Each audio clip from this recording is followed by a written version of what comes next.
After we get done with checkboxes, the radio button looks very similar. So let me go ahead and close this, and let's take a look at the radio button next. The radio button is similar to the checkbox in the way that it works, where you have a bullet, in this case a round control, to indicate whether or not the given option is true or not. Now I'm assuming everybody's familiar with the radio button, but in case you're not, radio buttons are set up in groups so that when one element of a radio button is selected, the other elements are disabled. Let's go ahead and add a couple radio buttons here, and let's do something a bit more flashy with them. Now, watch when I press F5. When I click one radio button, as soon as I click another one, the radio button that was selected previously gets deselected.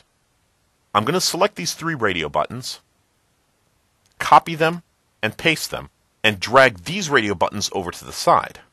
Now when I press F5, you'll see that when I select any of the radio buttons, they deselect all of the radio buttons that are on my scene. So these aren't two separate groups, it's actually one large group. To modify that behavior, I need to select all of the radio buttons I want to group together,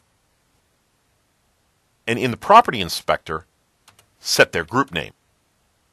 Now I can set this value to whatever I want, and I'm going to set these radio buttons to group name B.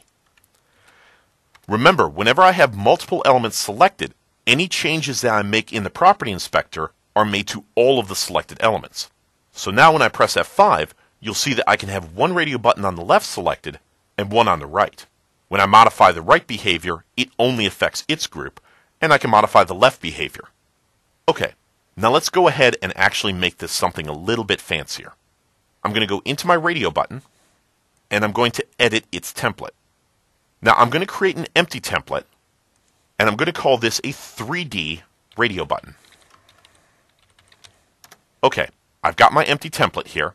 I'm going to add an image control.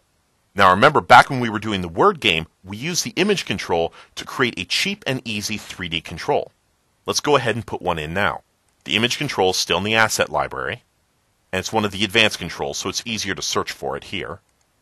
And I'm going to double click to select an image in my box. Now that's way too tall, so let me fix the size. And you know, while I'm working with it this small, I'm going to zoom in so I can see a little bit better what I'm doing. There we go, much better.